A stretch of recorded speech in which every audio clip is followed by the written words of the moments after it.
and his son, call law Paloyim, La Yahweh Bashmi Al Shah Bashma Vakar Kwadash, Yahweh Bashmi Al Shah Brakatham, to the believers, to those that preach this word, instant in season and out of season, in all diligence, and shalom to those that are learning and listening and growing thereby as well.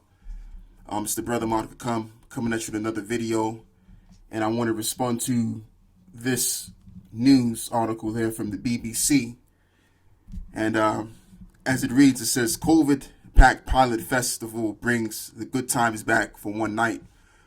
So I'm going to call this video, The Good Times Are Back, but for how long? So anyway, let's read this. It says, a pilot concert in Liverpool on Sunday saw the largest number of people to have legally crammed into such a small space in the UK since the start of the pandemic. They had a euphoric night, but a loss is riding on its success. It's a sight that it has existed only in fond, fading memory for the past 13 months, and has sometimes seemed destined to be consigned to the carefree pre-COVID age. 5,000 closely packed music fans dancing and jumping and singing in unison at the top of their lungs. No masks, no social distancing, no rules of six, no risk of fines. Just having a good time with your mates, drinking beer from cardboard pots and queuing up for Portaloos, getting rained on and listening to live music and a melee of strangers who are hearing and seeing and feeling the same thing as you, just like old times and hopefully like times still to come. And being that they've lifted the restrictions, people are going all the way back to serving Bacchus Dionysus again. What do I mean by that? I'll show you what I mean. Bacchus is a one of out of many gods from the ancient Roman Empire, which represented liberation and anything that had to do with pretty much wine, having a cheerful time. So it says Bacchus the liberator. The simplest way to comprehend Bacchus, also known as Dionysus and Liber, is to understand him to be the god of the vine and of wine and all that associates with wine. Ancient Romans shared many of our contemporaries' associations with wine, such as cheerfulness, lusciousness, and nighttime partying. So that's really what Bacchus represents, which is a Roman god, as I've just read, which means a god of cheerfulness. And that's what people are getting back into, serving that particular god, okay, which ain't nothing but a myth anyway. But in the age that we're living in, we're living in a time where great troubles will pursue this earth, and people have taken their eye off the ball, so to speak, through getting back to what they were doing before, which is partying, which is what only but the thing that people live for, man. It's just partying and bullshitting, So anyway, it says Sunday's mini festival in Liverpool Sefton Park was one of government's official trials events to research how large gatherings can safely take place again. All ticket holders had to take a supervised lateral flow test at one of 4 testing centers in the city of the days before, and were only allowed if the tests was negative. So yeah, that's this. I read what I had to read on this, so I'm gonna just move to the scriptures now. So anyway, let's get this. This is Ecclesiastes 7 verse 2. It says, "It is better to go to the house of mourning than to go to the house of feasting, for that is the end of all men, and living will lay it to heart." In other words, the living is representing the ones of us that have awakened. And because we're awakened, we're not going to go in a house to feasting, because we know that sudden destruction cometh upon us.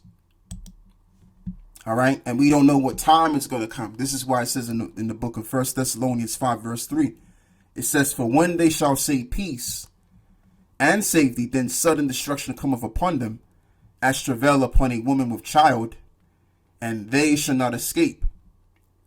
So that's our mindset. Our mindset is we're expecting destruction to come, and we can't get caught slipping. All right?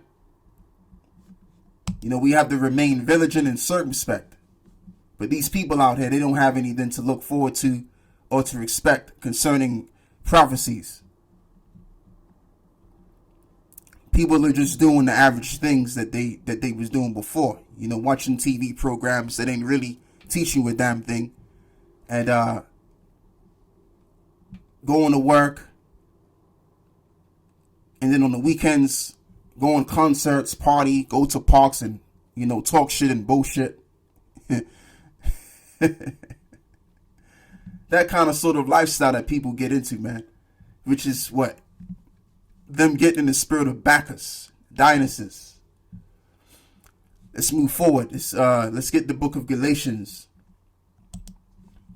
6 verse 8. You know what? Let me read 1 Thessalonians 5 and 3 once again, because I want to look up a word. It says, for when they shall say peace and safety, then sudden destruction come up upon them. Because right now, down here in the UK, they've pulled back the restrictions. And this is why people are going back to the pubs and, getting the point and just getting back to what they were getting back to, man. And, but not being aware that what's forth to come, which is the time of Jacob's trouble, which will take place on this earth. And what do I mean by that? In saying that there's going to come a time where society is going to hit ground zero, the economy is going to collapse, hyperinflation is going to occur, and martial law will be declared. So we're looking for that time to come, and then eventually the impending war, which is forth to come as well, World War III. All right. So anything at this point can very well happen. So let's read this again. 1 Thessalonians 5 verse 3, it says, for when they shall say peace and safety, then sudden destruction cometh upon them, as travail upon a woman with child, and they shall not escape. Yeah, exactly. Because as I was saying before, people have gotten their eyes off the ball on how the government plans on doing A, B, and C to them. And so while they're partying, while people are taking their eye off the ball and partying, the powers that be have a sinister agenda for these people out here. And they're able to, come together and conspire and come up with these legislations and bringing forth new laws to affect people negatively, not for the better, but for the worse. All right. And that's what they need. They need people to get back out here. Because really, when you think about it, people being on the lockdown conditions, it was actually paving the way for people to wake up and to find out more information on how corrupt the system is that people are under. All right. So they need people to get right back to being distracted again, and people for it, because this is what people live for. Most people in the Western Hemisphere, they only live for joy. And just all around, like I was going into, man, serving the god of Bacchus, Dionysus, getting involved in, events that involve wine, and just living cheerfully as much as they possibly can in a time of great danger, which is suddenly only but forth to come. So now what we're going to do, we're going to look up this word, destruction, from the scripture. I was going to say the word. I meant to say in the scripture, 1 Thessalonians 5 verse 3, where it says the word destruction.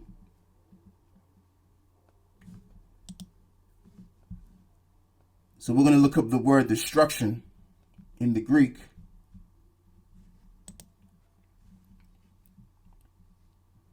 And the word is Strong's G 3639, alephros. Alephros, which means ruin, destroy, death, for the destruction of the flesh, said of the external ills and troubles by which the lust of the flesh are subdued and destroyed. Yeah, just like it says in the book of Galatians, the 6th chapter. It says, for he that soweth to his flesh shall of the flesh reap corruption, but he that soweth to the spirit shall the spirit reap life everlasting. Yeah, because when you think about the flesh, the bodies that our spirits are in decays. So if we serve the flesh which decays, then we're going to lead ourselves to corruption or decaying. In other words, living in the world of sin. Okay?